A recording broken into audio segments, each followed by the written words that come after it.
Hello, everyone, and welcome to this episode of Things That Matter with me, Martie McNabb.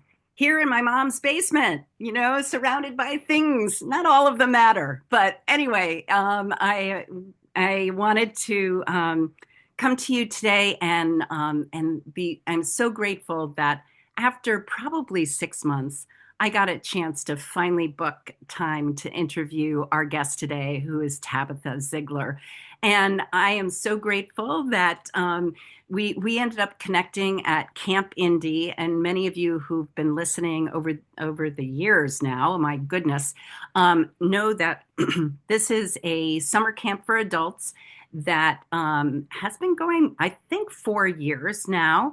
Of course, they were starting during COVID and had to postpone some things, but anyway, it's been 4 years or so, and I got a chance to meet Tabitha as one of the campers. And this is part of the Location Indie community. If you've also followed me, they're mostly digital nomads, full-time travelers, van lifers, people who are looking for to live in a untraditional way, basically. So they could work for a regular company, but they're doing it from a camper van. So anyway, grateful to finally have booked this time to have Tabitha here. And so, without further ado, I am going to welcome Tabitha to the show and tell section of these episodes, showing us the thing that matters for her. So, welcome, Tabitha. Thank you so much for joining me.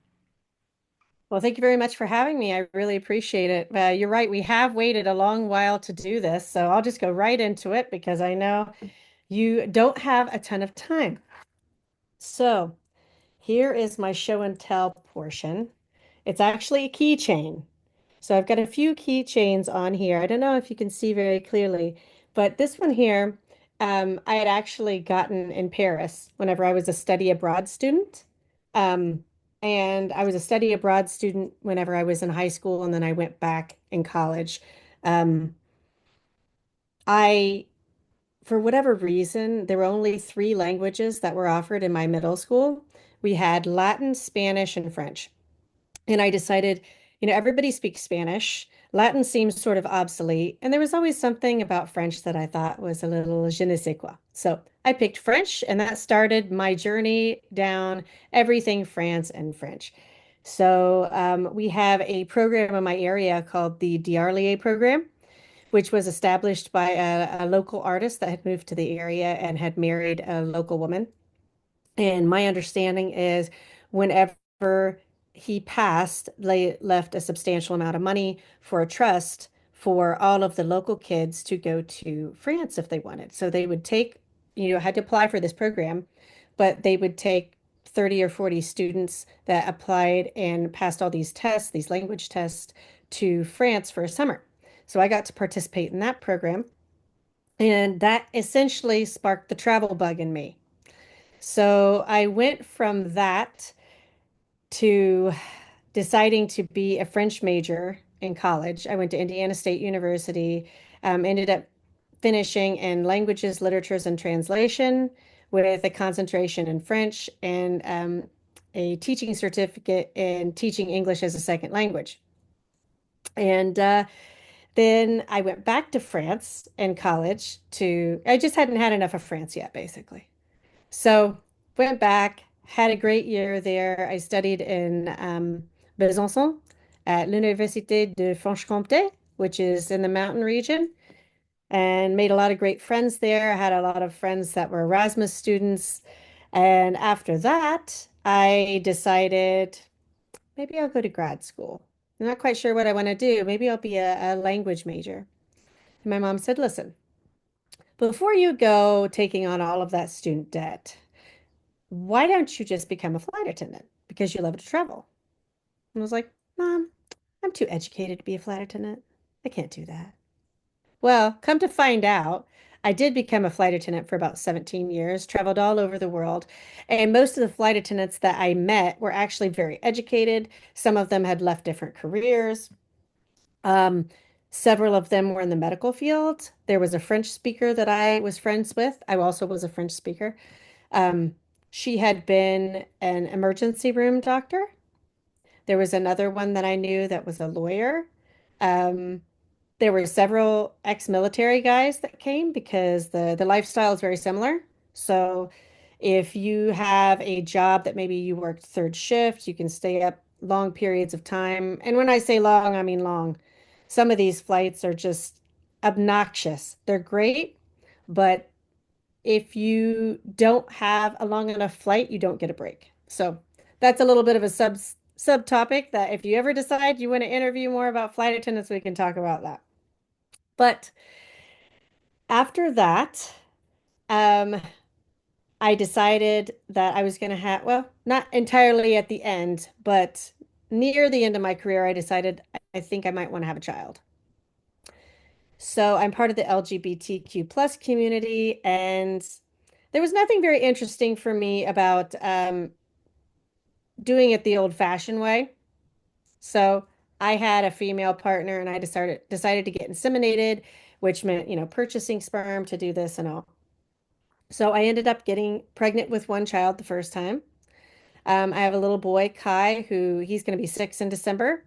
And then I decided, sometimes it takes a while to do this, so I'll just try again, thinking that it'll probably take me 1 or 2 years. And then I got pregnant right away, and I got pregnant with twins. So then I had a boy-girl twin set, Koa and Nayeli, and I had 3 kids under 18 months old at the beginning. So they are just the Three Musketeers, just crazy time. It's like WWE in my house every day.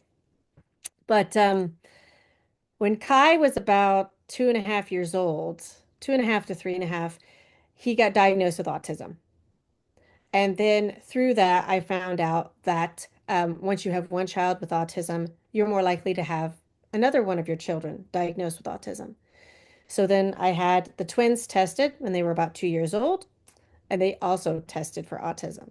So then all of a sudden, I have 3 little kids, 3 toddlers with autism, and I'm navigating a totally different path, which led me to try and find programming for them. There wasn't a lot because I'm from a very rural area in Indiana. And so I decided to start my own stuff. And I started a nonprofit. It's called Color the Experience. We started with a music festival. Then we started with outdoor events because my kids liked outdoor events. So we had an event with Wolf Park in Lafayette, Indiana.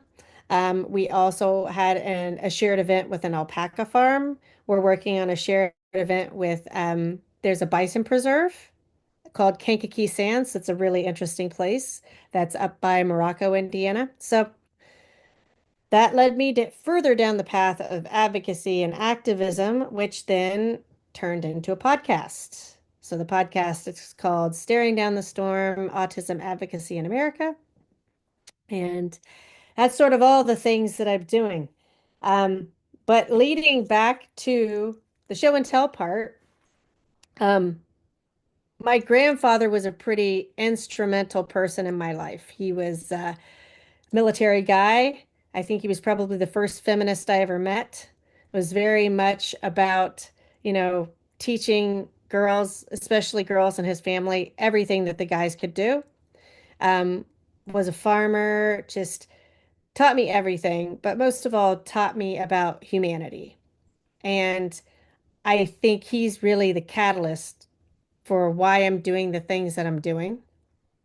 And man, that guy, like you could not have had a better advocate. And I think all kids need an advocate like that, especially considering current times. It seems like we're pushing backward a little bit. So, you know, I'm kind of attacking advocacy on a lot of fronts, but the the inspiration behind that is essentially I never served my country, but my grandfather was very adamant about doing what is right and doing what you can for people.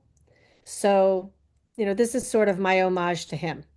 And these little trinkets that barely cost me anything. You have one that's just a tiny wooden cross.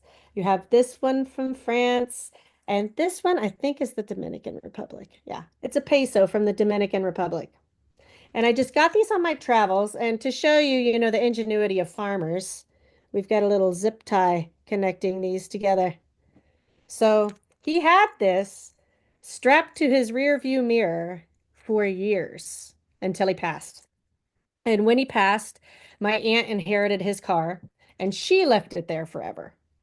And whenever I had my oldest son, she gave me these and she said, "You know what, Tabitha? I think that your grandfather would really like that you had these. I'm happy to keep them if you want. If you want them to stay with the car and whoever inherits the car next, we can do that. But I really think that you should have them because I know he meant the world to you, and then hopefully you can pass this on to your children." So that's sort of the goal. Like they're just little trinkets. There's nothing expensive about them, but my grandfather, he was always just so instrumental in go chase your dreams, do what's right.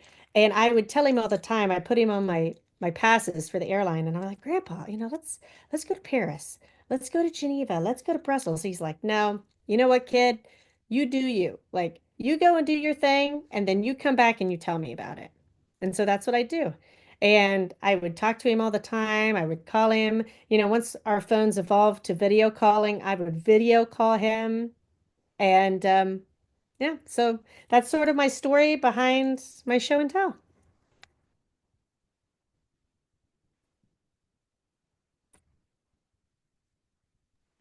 So I'm assuming that um, this was you gave him these items from your travels and that Yes. he kept them in his car. Okay. Hmm. Okay, I didn't hear that in the beginning. I was just like, huh, is that I her? didn't connect that until later, I So I think. needed to connect the dots there for myself. So that is such a beautiful story, Tabitha, and I love that he kept them in his car so he could stay connected with you that way because it sounds like there was a mutual, like he really connected with you deeply as well. Um, and it just having it there reminded him. And then it's great that obviously, to an extent, your aunt also knew about the story and why this thing. So it was like this is a thing that matters that actually your family knew the reason. This is so often in my events, my live show and tell events, and then in on my podcast, is so often the family or the people in the person's life don't don't know the story of it. So this is the first time I've heard where it's like you knew the story, your grandfather kept it, knew the story, the aunt knew the story, probably others in the family knew the story. So um, and yes, I love this idea that he inspired you to serve your country in a different way as an advocate. And yeah, your events sound so. I remember hearing about them; they sounded so amazing. So and realistically, in your story, you ended up um, sharing what do you want? The one question I ask, what do you want to have happen to this thing that matters when you're dead and gone? And you already talked about that, but if you wanted to say a little bit more, here's the opportunity. Sure. Well, you know, there's a portion of my family that is supposedly indigenous, and I think storytelling goes along with that. And there's a Mhm. strong connection to country and to home and to land and, the environment and preserving things for the future. Yeah. And I think that when we have the opportunity to really showcase something like that through storytelling, we should. And I think that my family has always really embraced that. And Yeah. I hope to pass that on to my children because I think that's how we pass our humanity along is through Mhm. storytelling. And Yeah. that's also how we affect change as well. Yeah.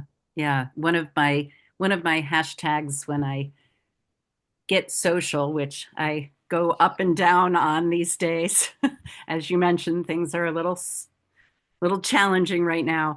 Yeah.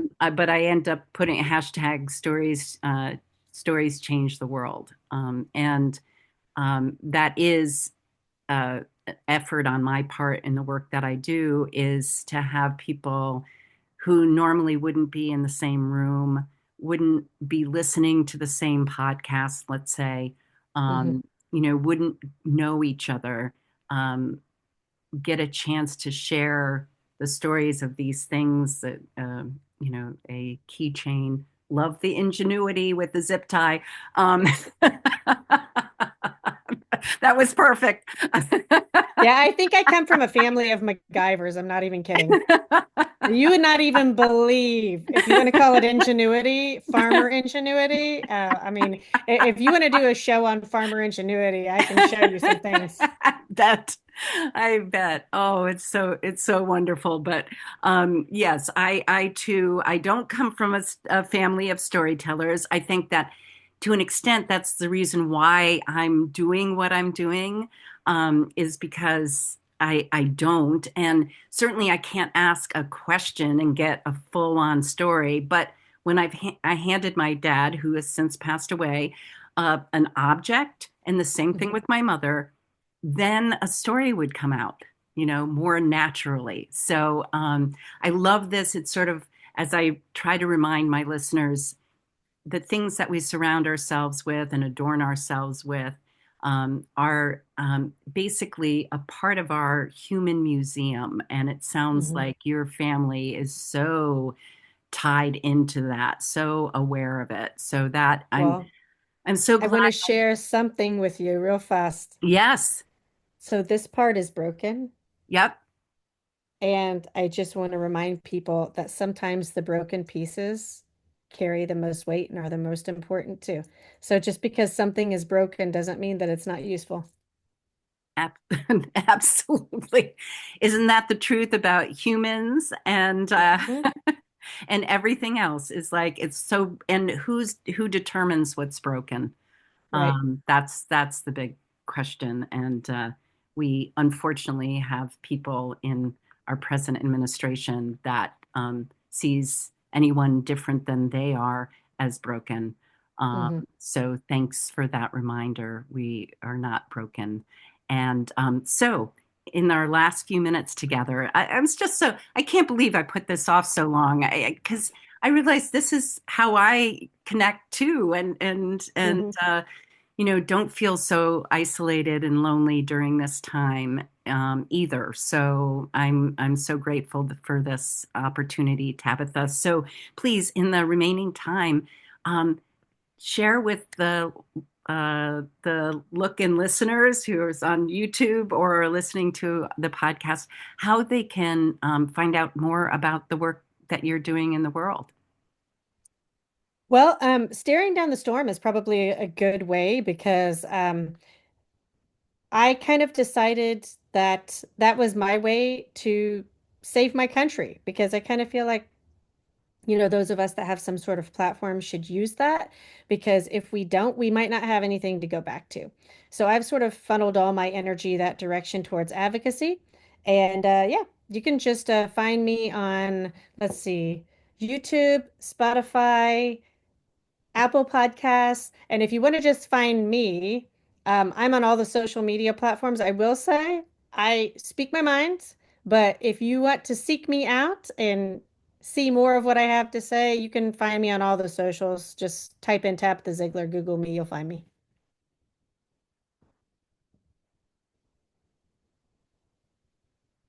So awesome, fantastic. So I don't know about you, but I appreciate, I get you send me things, and I appreciate you speaking out.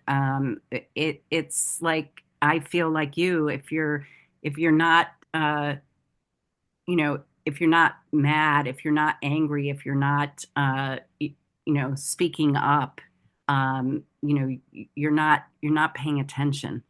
Well, And I think too, it takes, I never wanted to be in this position, right? I don't think any of us did that decided to speak out. But right. I think the more of us that speak out, we give people permission to. And the Absolutely. more white faces they see speaking out that they can relate to, like, oh, like she's a mom, she has kids with autism, whatever. Like all of us are checking different boxes, but for whatever reason, they need to see more white faces. Yeah. Yeah. And I just think that you're absolutely right. And when I see people saying, oh, the rallying isn't helping, and that this isn't helping, and that isn't helping, and like you said, we had Bruce Springsteen, come Well, out, it's a mindset, right? It's And like, then Bono came out, and then right. So it really is yeah, Robert De Niro, all these De guys Niro, that, but uh, I think it took the Jane American Fonda, populace. It took us us. to start to protest. And then, through seeing more of us and we kept increasing our numbers, then these other people were like, okay, I wasn't sure if I was going to say something, but now I have the motivation to because now I've seen each time, like the numbers aren't dwindling. Like Right. each time there's a protest, there's more and more people participating. Yeah, There's more and more people speaking out on social media. So it doesn't absolutely. matter like how little the like how do you put it? Like the pebble Yeah, analogy, where you like toss a pebble in and it starts like a little trickle and then it turns into a tidal wave. yeah, Like that's what I think this is. absolutely. And if nothing Absolutely. else, it's just us putting our foot down, especially females, because these young girls, they need to see us doing these things and Yes. saying, no, no, this isn't okay. And knowing the people that they can turn to in their community. Yeah. I remember when you were talking about your grandfather and about um the his you know his supporting his thought about humanity and supporting humanity. It's like that's what we have to like, irregardless of any of the outcomes, it's Yeah. important to remember our own humanity and therefore do what we need to do. And that's my commitment, and I'm grateful for yours as well. So thank you so much for joining me today. And Yeah. thanks everyone for looking and listening to this episode of Things That Matter with Martie McNabb. As you know, I encourage you always to think about the things you surround yourself with, you adorn yourself with, the things you keep, the things that matter, and the things that you'll leave behind, because these actually share stories about your life. It's part of your personal history, your personal museum. So keep on telling stories. And remember, it's not that I believe things matter, it's that the stories that get attached to them that often do. Thanks so much, Tabitha, for joining me today. Thanks for having me.